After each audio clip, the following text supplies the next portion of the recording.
بسم اللہ الرحمن الرحیم۔ السلام علیکم، welcome to my YouTube channel. آج جو معلومات آپ کے لیے لے کر آیا ہوں، آج کا ہمارا ٹاپک ہے جاپان اتنا ترقی یافتہ کیسے بنا۔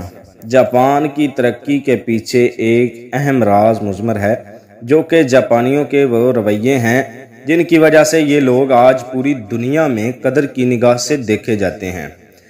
آج میں اپنے تمام سامعین کو ان رویوں کی معلومات دوں گا۔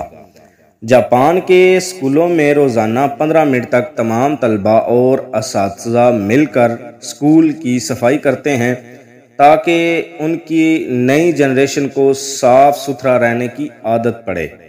جاپان میں صاف ستھرائی کے کام کے لیے یعنی جمعدار بننے کے لیے بھی ایک زبانی امتحان پاس کرنا پڑتا ہے۔ جاپان کے پاس کسی قسم کے قدرتی وسائل یعنی سوئی گیس، نمک کی کان، پٹرول نہیں ہیں۔ وہاں ہر سال سینکڑوں زلزلے آتے ہیں، پھر بھی جاپان دنیا کی ایک ابھرتی ہوئی معاشی طاقت بن رہا ہے۔ یہ سب بھی ان کے مثبت رد عمل کی وجہ سے ہی ہے۔ زیادہ تر جاپانی لوگ ٹرین، ریسٹورانٹ اور انڈور جگہوں پر موبائل استعمال نہیں کرتے۔ جاپان میں پہلی سے چھٹی جماعت تک ایک مضمون پڑھایا جاتا ہے جسے اخلاقیات کہا جاتا ہے۔ اس مضمون کا مقصد ہوتا ہے کہ اپنے بچوں کو سکھایا جائے کہ لوگوں سے ڈیل کیسے کرنا ہے۔ دنیا کے امیر ترین افراد میں سے جاپان میں بھی بہت سے لوگ رہتے ہیں، لیکن جاپان میں زیادہ تر لوگ گھروں میں نوکر نہیں رکھتے، کیونکہ ان کا خیال ہے کہ گھر اور بچے والدین کی ذمہ داری ہیں، نوکروں کی نہیں۔ جاپان میں پہلی جماعت سے تیسری جماعت تک امتحانات نہیں ہوتے، کیونکہ ان کے مطابق پہلی سے تیسری جماعت تک تعلیم کا مقصد بچوں کی مثبت کردار سازی ہے، جس کے لیے کسی قسم کے فائنل امتحانات کی ضرورت نہیں۔ جاپان کے کسی ایسے ریسٹورانٹ میں چلے جائیں جہاں بوفے سسٹم ہو، پھر بھی آپ نوٹس کریں گے لوگوں کی پلیٹ میں اتنا ہی کھانا ہے جتنا انہوں نے کھانا ہے۔ وہ بوفے کے نظام کا فائدہ اٹھا کر پلیٹیں نہیں بھرتے اور کھانا ضائع نہیں کرتے۔ وقت کی قدر جاپان سے سیکھیں۔ پورے سال بھر کی ٹرین کی لیٹ ہونے کی شرح محض 7 سیکنڈز ہے۔ اسکول میں لنچ بریک کے بعد تمام بچوں کو اپنے اپنے برش کرنے کا حکم ہے اور اسی کے بعد انہیں کلاس میں آنے دیا جاتا ہے۔ جاپانیوں کا کام کے متعلق رویہ ہے کہ اگر کوئی شخص کسی بھی قسم کا مشکل کام کر سکتا ہے تو میں بھی کر سکتا ہوں، اور اگر کوئی مشکل کام نہیں کر سکتا تو میں اس کو ضرور کروں گا۔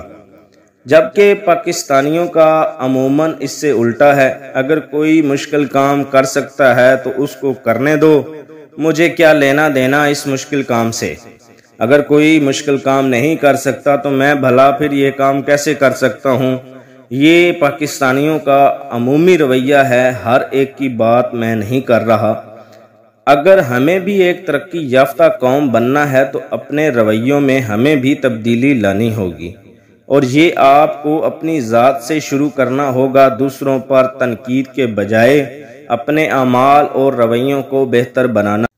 چھوٹی چھوٹی باتوں سے ہی تبدیلی آتی ہے۔ آپ گالی گلوچ سے پرہیز کریں، اخلاق کا دامن ہمیشہ تھامے رکھیں، وقت کی پابندی سیکھیں، صفائی ستھرائی کا خیال رکھیں، بزرگوں اور خواتین کا احترام کریں، اور سب سے بڑھ کر یہ کہ نبی اکرم صلی اللہ علیہ وآلہ وسلم کی سیرت کو پڑھیں اور اس کے مطابق اپنی زندگی گزارنے کی کوشش کریں۔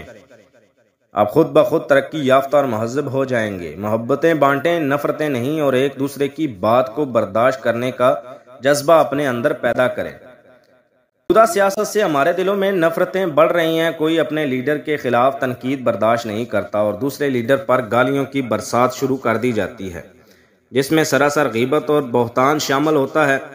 مجھے تو ان فیس بک پیج والوں پر حیرت ہوتی ہے جو کسی سیاسی یا مذہبی لیڈر کی تصویر لگا کر نیچے لکھ دیتے ہیں کہ اگر یہ صاحب آپ کے علاقے میں آ جائیں تو آپ ان کا استقبال کیسے کریں گے، پھولوں سے یا جوتوں سے۔ اور اس کے بعد غیبتوں اور بہتانوں سے بھرپور کمنٹس آتے ہیں۔ کمنٹ کرنے والا تو گناہگار ہوتا ہی ہے، جس نے پوسٹ کی ہے اس کو کتنا گناہ ملتا ہوگا۔ آپ لوگ ذات پات اور علاقے کو لے کر آج بھی اتنے تعصب میں کیوں ہیں؟ ہم سب مسلمان ہیں، پھر پاکستانی ہیں، اس کے بعد پٹھان، پنجابی، سندھی، بلوچی ہیں۔ ہر قوم میں انتہا کے ذہین اور بہادر لوگ رہتے ہیں اور گزرے ہیں، تو ہمیں مسلمان ہونے پر فخر ہونا چاہیے اور اللہ کا شکر ادا کرنا چاہیے کہ اس نے ہمیں مسلمان بنایا، نہ کہ پٹھان اور پنجابی، راجپوت یا کوئی اور ذات پات صرف ہماری پہچان کے لیے ہیں۔ اللہ پاک کا یہ سب سے بڑا کرم ہے کہ اللہ پاک نے ہمیں مسلمان پیدا کیا اور مسلمان بنا کر ہمیں آخرت کی تیاری کرنے کی توفیق دی۔ اللہ پاک سے دعا ہے کہ ہمیں آپ صلی اللہ علیہ وآلہ وسلم کی سیرت طیبہ کے مطابق اپنی زندگیاں گزارنے کی توفیق دے اور ہمارے اندر اتفاق اور اتحاد پیدا فرمائے۔ غیر مذہب لوگ جو ہیں وہ اتنا خیال کرتے ہیں اپنے ملک، اپنے معاملات کا، اپنے لوگوں کا۔ یہ فریضہ ہم پر آتا ہے کہ ہم ان سے بڑھ چڑھ کر یہ ثابت کریں کہ ہم اپنے دین پر عمل کرنے والے لوگ ہیں اور ہمارا اخلاق اور ہماری ہر اچھائی کا ہمیں اجر ملے گا۔